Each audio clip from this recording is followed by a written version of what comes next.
We are looking at changing the subject of a formula. Changing the subject of the formula. Simply here, if you look at the first question, the subject of the formula is the letter that is alone. That's the subject here. So our subject in this first one is K. But our aim is to change this subject into another letter. Okay, so we shall follow the mathematical approach of movement. Number one, make X the subject of formula. This means we want X to remain alone. Hence, we shall take Y to the other side. So remember, Y is plus. So in order for I to go that side, I will have 2 minus Y. Hence, Y is gone, so I will be left with X is equal to K minus Y. Hence, now X is the subject of this formula. When you look at the second example, we have X squared. So in order for us to remove the square, we have to do square root on both sides. So this side, the square root will go away with the square, and hence we shall get X is equal to square root of M. And that means X now is the new subject of this formula. When you look at example C, we have X over P is equal to M. Initially, M is the subject of this formula. But now we want X to be the subject of formula. So we need to remove P. So P is dividing to X. In order to take P to the other side, we shall follow the basics of multiplying P to both sides. And then this side, P will simplify, and we shall make X the subject by having M times P. When we come to question D, T is the subject, but we want to make X the subject. So first, we shall remove L by multiplying it on both, by adding it on both sides. So L will go. I'm left with Px is equal to T plus L. In order to remove P, I will divide both sides by P. Hence, I will have X alone is equal to T plus L over P. That is how we basically make X the subject. One more example. Here, to make X the subject, first of all, I need to remove the square root because every component is inside the square root. And as we see, to remove the square root, that means we have to square both sides. And this square will die with the square root. Now I will have Px over L plus T is equal to M squared. Next, I will take away T.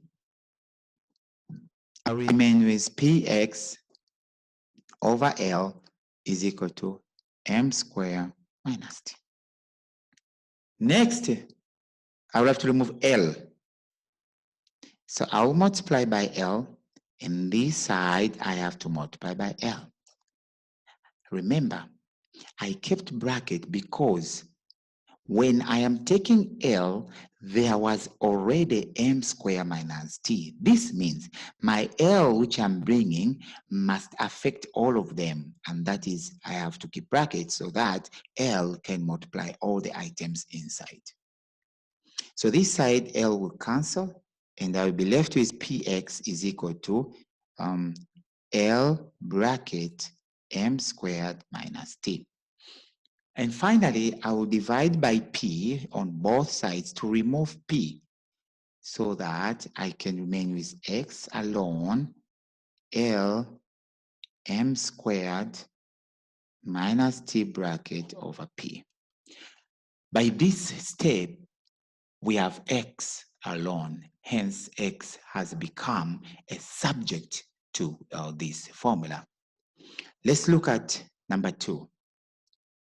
Number 2 says, make X a subject. When you look at A, you would realize we have got two components, both having x. So here we need to bring in another approach, and that is factorization. So basically here, we shall take px plus x and we factorize x out because we need to x to remain alone. So x will go out, I'll remain with p, and this side x will go out, I'll remain with 1. So after factorizing x, that's the most important. So my new question now will be x bracket p plus 1 is equal to k. So now I can remove p plus 1 by dividing it both sides, p plus 1 and this side p plus 1. Finally, my x would be k over p plus 1. So whenever we have got the letter chosen more than one time appearing on the same equation, then we will have to collect those items together and then we factorize. So when you look at question B, here there is x and here there is x. So basically, we get this one, we bring it this side. Remember, it is positive, so it will become minus x. And this minus L will also go the other side. It becomes P plus L. Because L was minus, now when it's crossing the equal sign, L will be positive. Now we have got X and X. We said factorize it out. So when I take X out, I'll be left with T minus M inside. So whenever we have X appearing more than one time, basically you factorize it. Then next I divide both sides by T minus M. It will be gone and I'll be left with X alone. And finally my answer would be P plus L over T minus M. But to remember at the beginning, I took MX to this side. If I took TX to the other side, then the answer would be changing signs, because now this would become minus when it goes there, and then the other P would become also minus when it comes this side. So if P came this side, I would have minus P minus L. That means this up would become minus P minus L, and down it would become M minus T. So these are the two possible answers depending on the direction you will collect your components which are having the unknown X. Let's look at another example there. Here we again have X appearing up and another X appearing down. So basically our first job is to remove the X's from the denominator. So I will cross multiply and I will get B times X plus 1 is equal to A times X minus L. Then I open the brackets. I get BX plus B is equal to AX minus AL. Then I collect like terms because I need the x's together. So I will have BX, bring this AX, it becomes minus AX. And then this side I have minus AL, and take this B this side, it becomes minus B. Then this side factorize X. So when I factorize X, I'll be left with B, and this side I'll be left with minus A. And then I have minus AL minus B.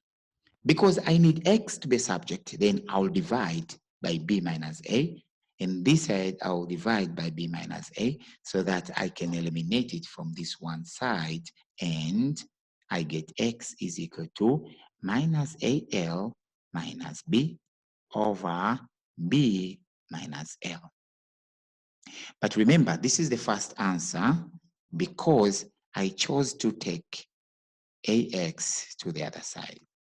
If I chose to get BX to this side, then the answer would change sign and it would become AL plus B over A minus B. So we have two possible answers depending on the direction you take when you are collecting the X. Last example. First of all, we need to remove the square root.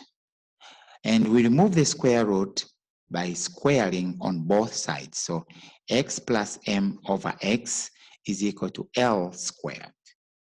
Then we remove the denominator again by multiplying it on both sides. So this x and that x will die. I'll be left with x plus m is equal to xl squared. So again, I will collect like terms. Now this time, let me take x the other side. I will have m is equal to xl squared minus x. So now I have x and x. I factorize and I keep x out. So I have x bracket L squared minus 1 because when you remove x, you are left with 1 here.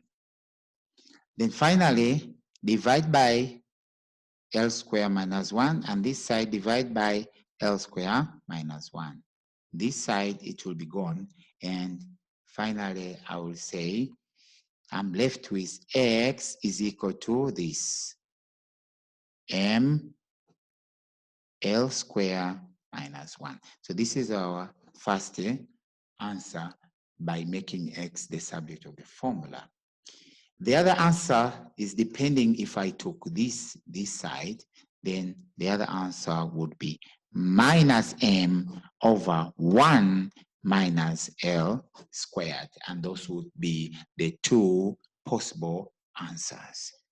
So these were all examples explaining to you how we make letter X the subject of the formula. But remember, not in every question they will be making X as the subject. They can choose any other letter to make a subject. But what you have to remember is to follow the proper approach, which is similar to exactly what we have done in the questions we did. Thank you for watching. My name is Mr. Ishengoma.